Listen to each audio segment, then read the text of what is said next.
तो मेरा बेड जो है वो ऐसे ऊपर आ गया था और मैं मतलब इतना डर गई थी। वो बेड कभी आप मुसलसल अभी भी कांप रही हो। मेरी चारपाई इतनी जोर जोर से हिल रही थी, कभी मतलब आपकी चपाई मतलब ऊपर थी और उस वक्त वो हिल रही थी आपकी चपाई। बिल्कुल ऐसे वो ऊपर हिल रही थी और मुझे समझ नहीं आई थी कि ये मेरे साथ हो क्या रहा है। और मुझे इतनी जोर जोर से वो घुमा रही थी, मतलब मुझे चक्कर आ रहे थे और मैं चिल्ला रही थी और मुझे अस्सलाम वालेकुम नाज़रीन, मैं हूं आपकी मेज़बान रुकैया बख्त और आप देख रहे हैं चैनल हमारा मुल्तान। आज हमारे साथ अनम मौजूद है जिनके साथ एक बहुत ही खौफनाक वाक़या पेश आया कि अचानक से इनकी चरपाई हवा में जाती है। ये बहुत डर जाती हैं, इनकी चरपाई मुसलसल हवा में घूम रही होती है, बहुत खौफज़दा थी और इनको मुसलसल अपने इर्द गिर्द किसी की मौजूदगी का एहसास हो रहा था। आइए इन्हीं से जानते हैं कि इनके साथ आखिर हुआ क्या। अनम, हमें बताइएगा कि आपके साथ हॉस्टल में क्या वाक़या पेश आया था। जी, मैं जिस दिन हॉस्टल में मेरे साथ ये वाक़या पेश आया उस दिन मैं अपने रूम में बिल्कुल अकेली थी। वीकेंड था तो तमाम लड़कियां अपने अपने घर गई हुई थी और जो मेरी रूममेट है वो भी अपने घर गई हुई थी। तो मुझे शदीद बुखार था जिसकी वजह से मैं उठ भी नहीं पा रही थी। मेरी पानी की बोतल बिल्कुल खाली थी। मैं वो पानी लेने के लिए बाहर गई हूँ और जहाँ हमारा पानी का डिस्पेंसर है वहाँ पे कुछ छोटे छोटे दरख्त हैं और एक बहुत बड़ा दरख्त है जिसको देख के जो है वो खौफ आता है। मैं पानी की बोतल भर रही थी, वो एक दरख्त इतना खौफनाक है उसको देख के मुझे खौफ आ रहा था। मुझे ऐसा लग रहा था जैसे वहाँ पे कोई है, लेकिन बज़ाहिर वहाँ पे कुछ भी नहीं था। तो आपने आगे जाकर देखने की कोशिश की कि कोई है या नहीं? नहीं, मैं इतनी हिम्मत नहीं जुटा पाई कि मैं उसको देखूं। मैंने जल्दी जल्दी अपनी पानी की बोतल भरी और मैं फौरन से अपने कमरे में आ गई। उसके बाद मैं अपने कमरे में आके लेट गई। मैंने अपना मोबाइल इस्तेमाल कमरे में आके लेट गई मतलब दरवाज़ा वगैरह आपने बंद नहीं किया? वो ओपन ही होता है आप लोगों के हॉस्टल? जल्दी जल्दी पानी भर के अपने रूम में वापस आई और आके मैंने जल्दी से कुंडी लगा के अपने बेड पे लेट गई। उसके बाद मैं अपना मोबाइल इस्तेमाल करने लग गई। मेरे मोबाइल की चार्जिंग बहुत कम थी। मैं ये सोच रही थी कि चलो मोबाइल ऑफ हो जाएगा तो वैसे ही मैं सो जाऊंगी। और वो जो वहम मेरे दिल में बैठ गया था ना, उसकी वजह से मैं बहुत ज़्यादा परेशान थी। मैं कोशिश करना चाह रही थी कि मैं सो जाऊं, लेकिन मुझे नींद नहीं आ रही थी उस खौफ की वजह से। मेरे रूम की जो खिड़की है वो ग्राउंड की तरफ खुलती थी। वो बहुत खौफनाक ग्राउंड है। जो ग्राउंड है वो हॉस्टल के अंदर ही आता है मतलब, या फिर अलग हिस्सा है, या मतलब जो मेन दरवाजा उससे बाहर ग्राउंड है? नहीं, ग्राउंड जो है वो हॉस्टल के अंदर है। हमारे हॉस्टल में एक क्रश हॉल है जिसका दरवाजा रात 9 बजे बंद हो जाता है। उसके बाद ग्राउंड है। ग्राउंड के बाहर जो मेन गेट है ना, वहाँ पे एक अंकल बैठते हैं। वहाँ पे एक ही बल्ब जल रहा होता है जो रात के टाइम बस चमचमा रहा होता है।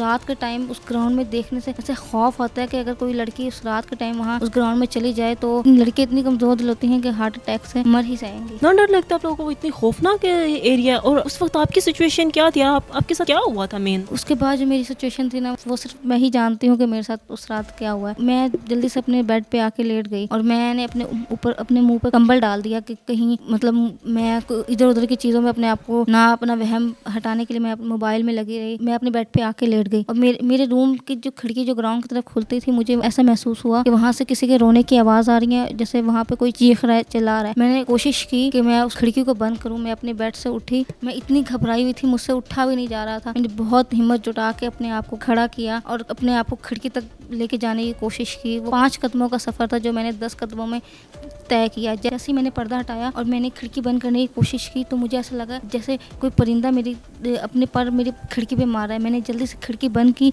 जैसे ही मैं दरवाज़ा बंद करके अंदर आई, 12-1 बजे थे और मुझे ऐसा लग रहा था जैसे कोई चीज़ मुसलसल मेरा पीछा कर रही है। मैं अपने बेड पे लेट गई। मैंने अपने ऊपर कंबल डाला और मैं मोबाइल इस्तेमाल करना शुरू कर दिया। जैसे आप घबराई हुई थी, आप डर रही थी, इतना सारा कुछ आपके साथ हो रहा था, आपके पास मोबाइल था, आप किसी दोस्त को या घर पे कॉल क्यों नहीं किया? आप घर पे कॉल करती, अम्मी से बात करती, अम्मी को कॉल पे ले लेती, वीडियो कॉल पे, तो मतलब डर थोड़ा कम हो जाता। आपने ऐसा क्यों नहीं किया? देखिए, मेरी जो रूममेट जिससे मैं लास्ट बात कर रही थी, मैंने उसको कॉल मिलाने की कोशिश की लेकिन वो कॉल मुझसे मिली नहीं। फिर मैंने अम्मी को कॉल मिलाई तो वो हम लोग जरा गाँव साइड से है ना, तो हमारे यहाँ जो है वो 9 बजे ही लोग सो जाते हैं। तो मेरे घर वाले भी सो चुके थे। मैंने भाई को कॉल मिलाई है, अम्मी को कॉल मिलाई है, किसी ने मेरी कॉल पिक नहीं की। इसी दौरान मेरे फोन की बैटरी खत्म हो गई, मोबाइल बंद हो गया। मेरा मुंह कंबल के अंदर था और मुझे सांस लेने भी इतनी दुश्वारी हो रही थी। मैं इतनी स्टक हो गई थी कि मैं कोशिश कर रही थी कि मैं अपना कंबल अपने ऊपर से उठा के मैं सांस लेने की कोशिश करूं। जैसे ही मैंने सांस लेने के लिए मतलब अपने मुंह से कंबल हटाने की कोशिश की है तो मुझे ऐसा लगा जैसे कोई चीज़ मेरा गला दबा रही है और मैं चीख रही हूँ, मेरी आवाज़ नहीं निकल रही। मेरे हाथ पैर मूव नहीं हो रहे थे। मैं अपने आप को मतलब हाथ पैर हिलाने की कोशिश कर रही थी कि मैं जो मेरी चीज़ मेरे गले में आके चिपक गई है मैं उसको निकालने की कोशिश करूँ, लेकिन वो मुझसे नहीं हो रहा था। इसी दौरान जो है आप अपनी बॉडी को जरा भी मूव नहीं करवा पाती, आपका हाथ भी नहीं, कुछ भी नहीं, मतलब वो हरकत में नहीं आ रहा? नहीं, बिल्कुल भी। मैं बिल्कुल हिल भी नहीं पा रही थी। तो जैसे मैं कोशिश कर रही थी ना, मुझे ऐसा लगा जैसे मेरे ऊपर और मजीद वजन बढ़ता जा रहा है और मेरी चारपाई इतनी जोर जोर से हिल रही थी। जो मेरे साथ साथ बीती है वो मैं किसी को बयान भी नहीं कर पाती कभी कभी। इसी दौरान मैं मतलब इतना घबरा गई थी, मुझे खुद समझ नहीं आई थी कि ये मेरे साथ हो क्या रहा है। जैसे ही चंद मिनट के बाद उस चीज़ ने मेरा गला छोड़ा, मैं फौरन से उठ के बैठी हूँ और मैं भी बैठी हूँ। मैं अपने आप को संभालने की कोशिश करूँ, मुझे बाहर से बिल्लियों के रोने की आवाज़ें आ रही हैं। उस रोने की आवाज़ में कोई एक अजीब सी हंसी भी थी कि कोई जैसे कोई औरत बाहर जोर जोर से हंस रही हो। मैं उठने की कोशिश की अपने बेड से, तो मेरा बेड जो है वो ऐसे ऊपर आ गया था और मैं मतलब इतना डर गई थी। वो बेड कभी, आप मुसलसल अभी भी कांप रही हो।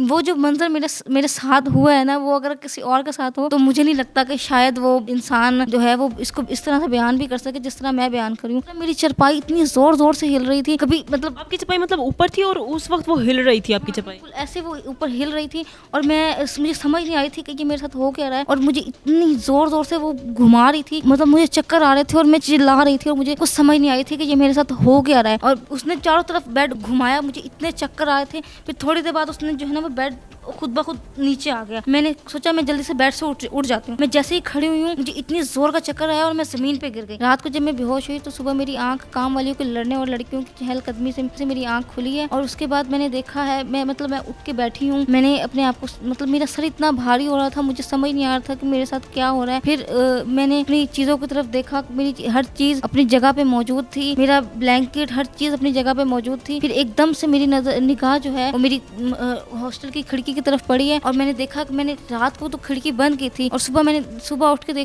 देखा तो वो खिड़की खुली हुई थी। मतलब मैं इतना घबरा रही थी कि ये मेरे साथ रात में हुआ क्या है। हर चीज आपको अपनी जगह पे मिली है? हर चीज अपनी जगह पे थी। इवन कि मेरी पानी की बोतल जो मैंने टेबल पे रखी थी, जो उस टाइम पे मेरे हाथ से छूटी या गिर गई थी उस टाइम पे, वो भी अपनी जगह पे मौजूद थी। और खिड़की भी खुली थी, हर चीज खिड़की भी खुली थी। मैं खुद मतलब मैं ये सोच रही थी कि ये मेरे साथ हुआ क्या है, ये रात मेरे साथ माजरा क्या हुआ था रात में। अनम कितने साल हो गए आपको हॉस्टल में रहते हुए? मुझे हॉस्टल में रहते हुए 3 साल हो गए हैं। मेरी 4 साल की डिग्री थी। और अनम ये जो वाकया आपके साथ, ये किस ईयर में आपके साथ हुआ? ये वाकया पिछले साल दिसंबर में मेरे साथ पेश आया था। अभी भी आप उसी जगह पे उसी हॉस्टल में रह रही हो? नहीं, मैंने जब ये वाकया मेरे साथ पेश आया ना, उसके 1 वीक के बाद मैंने हॉस्टल छोड़ दिया था।